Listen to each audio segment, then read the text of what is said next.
অন্যদিকে আরামবাগে বিজেপি কার্যালয়ের উদ্বোধনে শুভেন্দু অধিকারী। আরামবাগে বিজেপি কার্যালয়ের উদ্বোধনী সভা থেকেই হিন্দুদের এক হওয়ার বার্তার পাশাপাশি বললেন, রামনবমীতে দেখবেন কত হিন্দু রাস্তায় নামে, মহা মিছিল দেখবে বাংলা। দেখুন, আগে বাঙালি অবাঙালি ভাগ করে দিয়েছিলেন মমতা ব্যানার্জি। ভগবান রামকে বলতেন ইউপির ভগবান, গণেশকে বলতেন মহারাষ্ট্রের ভগবান। এখন প্রাচীর ভেঙে গেছে।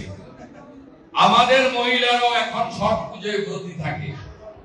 হিন্দুদের অনুষ্ঠান মানে সার্বজনীন। হিন্দুদের অনুষ্ঠান মানে আমেরিকার হিন্দু যা পালন করবে, পশ্চিম বাংলার হিন্দু সেটা পালন করা করবে। তাই এই জাগরণ খুবই ভালো এবং আগামী রামনবমীতে এপ্রিল মাসে যে মিছিল বাংলা দেখবে, গতবারে 1000 বড় মিছিল হয়েছে, 50 লক্ষ হিন্দু নেমেছে। এবারে 2000 বড় মিছিল হবে, 2 কোটি হিন্দু রাস্তায় নামবে। শক্তি দেখাবো বাসন্তী পুজোর রামনবমীর দিন। জয় শ্রীরামের ধ্বনি কাকদ্বীপ থেকে কোচবিহার, দার্জিলিং থেকে দীঘা।